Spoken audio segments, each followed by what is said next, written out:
So welcome, ladies and gentlemen. Welcome to today's video. It's a little bit different today, folks. We're doing a bit of a reaction video, all right? Now, I did reach out to Spoony and ask him if I could use this video. I'm going to leave a link for it in the description, so go check it out because we're not really going to listen to the audio. It's more of just the actual video. I've obviously watched it, listened to about what he had to say about the game itself. So yeah, go check that out if you would like. But thank you, Spoony, for letting me use this. We're just going to talk about it. I mean, look, we keep going round and round in circles, but at the end of the day, if we don't say anything, is anything going to change? It's probably not going to change anyway.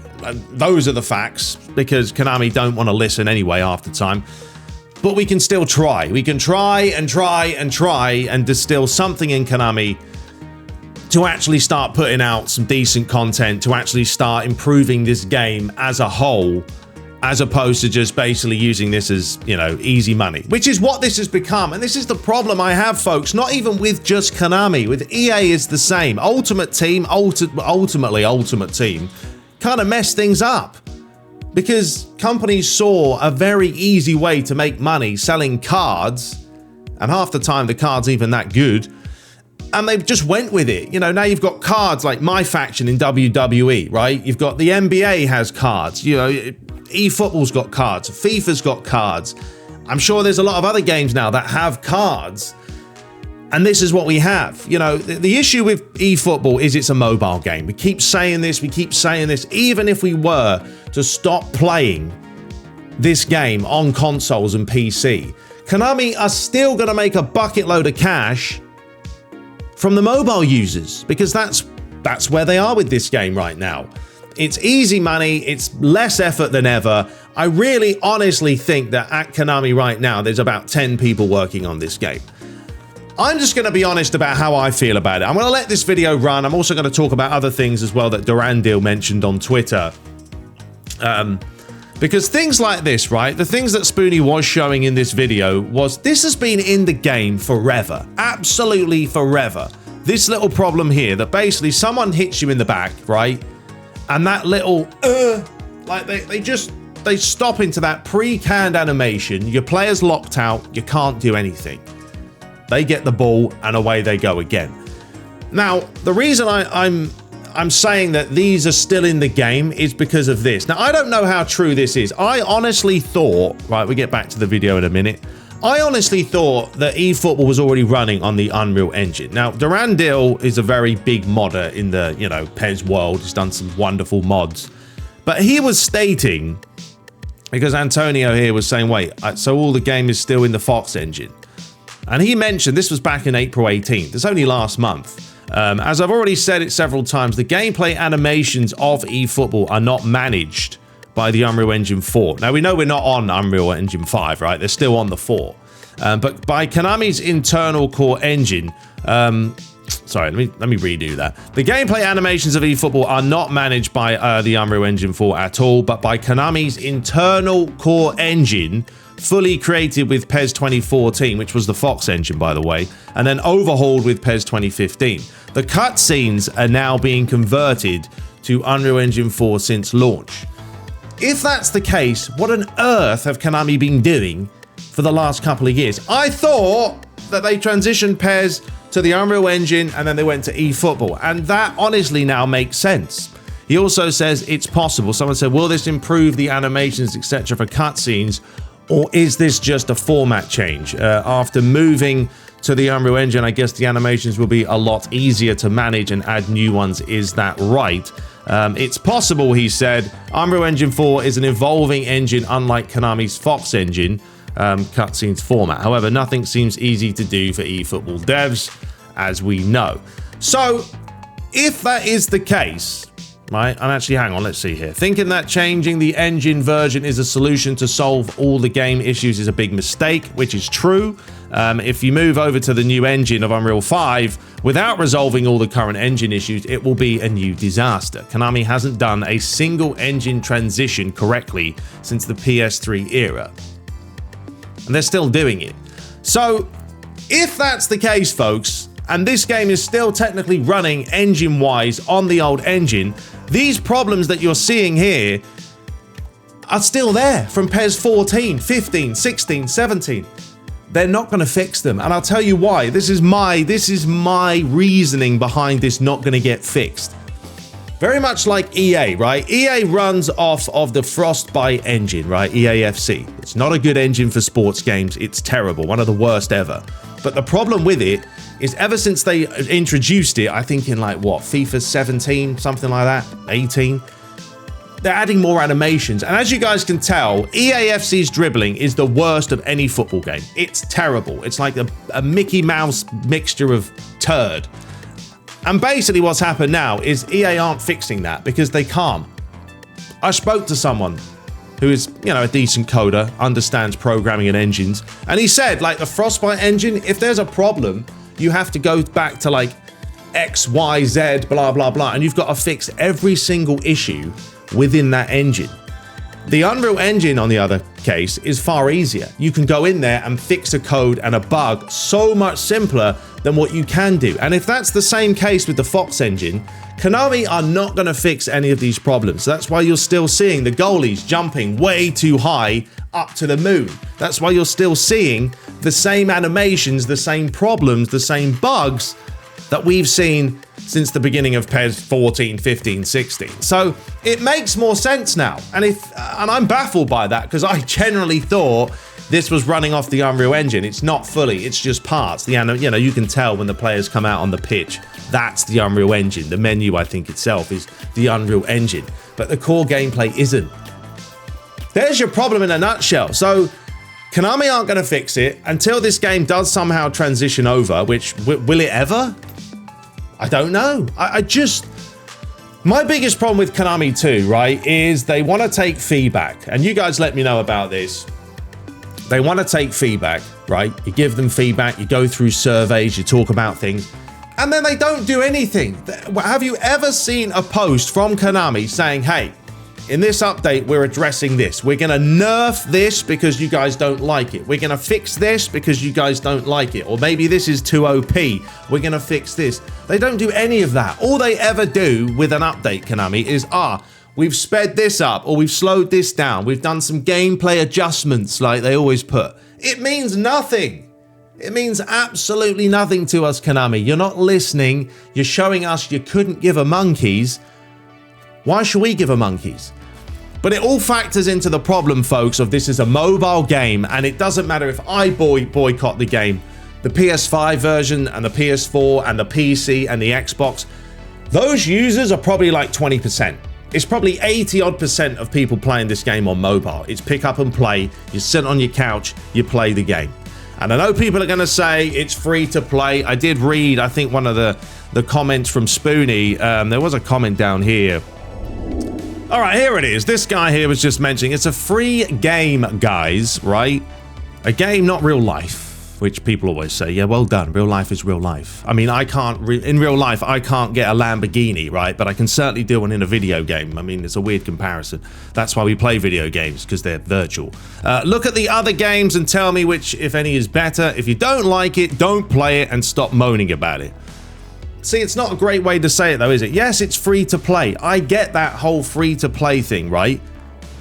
But is it free to play? Because if you want to compete with people online, and a lot of people like to play online because playing the AI, and honestly, the AI in this game, as Spoony mentioned, it's crap. It's not good enough. Master League isn't even ready to be launched because the AI hasn't evolved enough. It's gone backwards.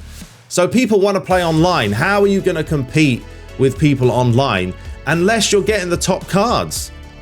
You're not. You're going to have a 70 rated team up against the Maldinis, the Nestas, the Ronaldinhos. No, you're going to get absolutely spanked. So yes, it's free to play, but this game is becoming extremely pay to win.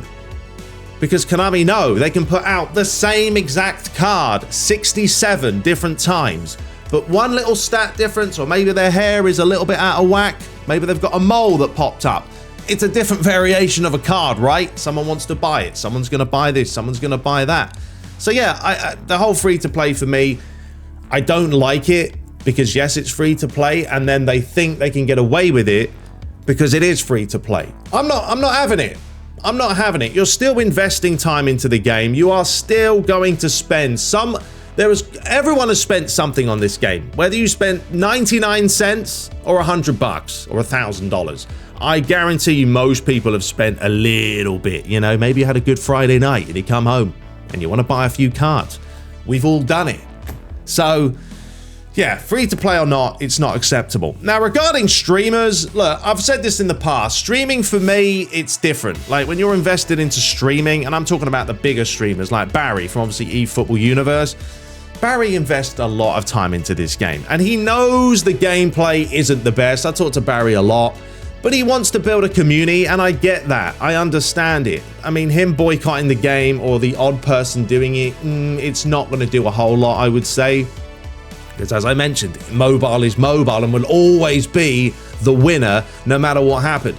The best thing Konami could have done for myself would have been two different versions. A mobile version and a next-gen version.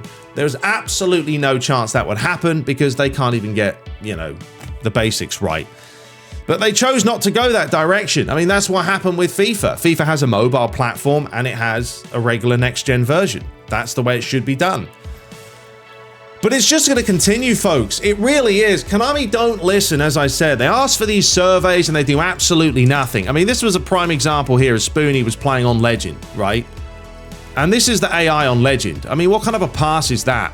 Ronaldinho is already, he's not playing with the radar on, but he's already there. He's already running to the ball before the keeper's passed it, and then he just dictates the play and he smashes it in from, 25 yards. Now, I will admit, playing this on manual and Fuma, the old full manual, turn off the assist, you probably get a different game. You probably will get a different game, but Konami still don't want to put like a manual only mode. They don't want to do any of that, so everyone's online playing with Pass Assist 1, the easiest pass assistance. They're playing quick counter, they're spamming through balls. That's how you got to play the game. That's how it works. Like Topspin just came out, right? And Sharapova is a beast, and everyone is using Sharapova online. Sharapova can beat Federer. Sharapova can beat any male character in Topspin because she's got ridiculous power stats. So what do? Everyone will do the same. They want to use the best cards with the best stats because it gives you the advantage. It's not look, people just want to win online. That's it. Me personally, I'd rather have a good tactical battle, like a game of chess with someone. I'm not going to gun-ho press you when I play online. I'll sit back and I'll see what you can do. But people don't play that way. They just hold, press, press, press. And because the game has now become so automated, it's insane. You don't even have to do a lot. Like, the skill level of this game is an embarrassment. Spoony was also talking right here, right? Now, this is another example. He was talking about, he just scored a goal and he was talking about scripting. I'm not going to call it scripting. This is basically momentum shifts. This is what happens in PES, or did happen in PES, and it still exists in eFootball. Why? Once again, it's still apparently running on the same engine. Now it all makes more sense to me. But basically what happens here is when a momentum shift happens, your players feel like absolute arse. They do. It's like their brain's gone. Player switching goes out the whack. You can't turn, you can't tackle, and that's what happens. Everything just goes out of whack for you, and then the game kicks in, and then they score, and that's what happened there. So that is just, it's a gaming mechanic that they've put into the game to level out the playing field. It's as simple as that. So, and especially online more than ever. I know offline it does happen, but it's going to happen more online than it is going to happen offline. So there we go. He did mention they nerfed possibly the corners. Remember this one? I used to do this all the time. Go near post, flick it on and try and score. But they're not, once again, they don't tell us anything, Konami. They don't actually state like properly what's been updated. I know they have patch notes, but it's still, for me, a load of malarkey. The way they word things. Like, be very specific, Konami, on what you're updating. Oh, the dribbling is rubbish, right? It's not as responsive enough, or this or that or the other. Right, we've updated it. We fixed it. The passing's too OP. We've addressed that. Let us know. Even EA do it. EA do a far better job than you do, Konami, of letting us know what patch things have been updated. What's happening there? Oh, he obviously quit. So yeah, it's things like that. But yeah, all these problems you're seeing, folks, you know, this stuff right here, it happens all the time. As we mentioned, with the players kind of just, I don't know. This game has got ridiculously fast, but yeah, that little thing there, every single time. It's been happening forever on PES games. And they're not going to. Now it makes sense to me. It makes sense if they're still using the core fundamentals of the PES engine. These bugs are not going to be addressed. Told you, it's probably going to take them. If they fix that one bug, it's going to mess up another bug, and then another bug's going to come, and then there's going to be another bug. So I don't even know how they fix any of these problems. But to me, the problem I'm seeing with eFootball, it's becoming faster and faster, and what? Faster. That's it. You got it. So it's getting ridiculous now. Why do we need a full-on, fast-paced football game? I want realism. eFootball or PES was meant to be about realism. A proper match. You know, a game of chess, tactically trying to outdo each other, and not just a game of high pressing and who can spam past the fastest. I would absolutely love if people played manual. I really do think that's where this game shines a lot more, because you're probably not going to see as many problems. But the percentage of people that play manual is probably less than, what, 5%? I don't know. So, you know, it's just not something that Konami are going to look at. If they're looking at analytics and stats, and they're saying, right, I mean, I'm sure they know, how many people are playing on pass assist 1? What, 60%? Maybe 20% on pass assist 2, and 10% on 3, and 5% or whatever, adds up to 100. But you know what I mean? They look at what people are using. No one's using manual. We don't really care about it, which is a shame, because the game does play a lot better on manual than it does on assisted. There are still problems with it, and the player switching is dreadful at times, but that's kind of where we are, folks. And I don't really know where this game goes at this point. You know, we talk about Master League, we talk about edit mode. It's not ready, and it's no way near going to be ready. So yeah, I mean, that's all I have to say. I think it was a great review from Spoony. Credit to him for pointing out the flaws. You know, I mean, Konami aren't going to watch this, and if they do, they'll probably just bin it. But they really have to start listening to the fan base, because the game is unacceptable at this point. I don't care if it's free or not. That's not my point. My point is this was made by the developers of PES. They know what they're doing. There clearly has been a big change at the company itself. The focus is just purely down to cards now. And look, real quickly as well, this game, by the way, is coming out to 3 years, I believe, old. It's 3 years old in September. Right? 3 years old in September, and they've added one game mode. Yeah, they've added skill cards and little additions with progression points and this, that, and the other. But that's nothing. That's not a game mode. You could probably do that in a month. They've added co-op since the launch in 2021. We've had no offline tournaments. They added the My League, right? So maybe they got My League and co-op. We've had no offline tournaments. You know, there's no edit mode, as we know. Master League, non-existent. Just their whole premise and purpose, and honestly, you know, the way their mind is about this game is just baffling. But I blame Ultimate Team, to be honest. And honestly, 2K, just as bad. If you guys have played Topspin, like I said, if you bought the Grand Slam edition, which is $120, technically you don't even have a physical copy of it because you can't buy it. And if the game goes offline, because it's an online-only game, you can't even play career mode if 2K servers go down, and you've just paid $120. It's criminal. It really is criminal, and these companies can get away with it. When does it stop? Okay. Anyway, that's my thoughts on it. That's my 2 cents on eFootball, how it's going, the way it is. Konami do need to be called out, because it is unacceptable. You are ripping off a lot of people, to be fair, and the game is just a mess. You know, the lack of player ID as well is baffling. There is no player ID. Every player feels the same. Go play PES 14, 15, 16, and Robin used to feel like Robin. Ronaldo felt like Ronaldo. Messi was Messi. Yeah, Ronaldinho's got his little play style in here, but even Spoony said he feels like a bag of cement. So it's all wrong, lads. It's all bafflingly bad. But anyway, let me know your thoughts below. Are you playing it? If you're not, then don't. I'm not. But I'll still give you my thoughts. And yeah, it's just a shame. But Konami, you need to pull your finger out. Start listening to the community. Start actually communicating with us as fans that have been there with you and spent a lot of money on you over the last years and years and years. Otherwise, I'm going to come slap ya. Anyway, we'll be back shortly with more Master League action. Yeah, go watch Spoony's video, leave a comment, and I'll see you in the next one. Take care.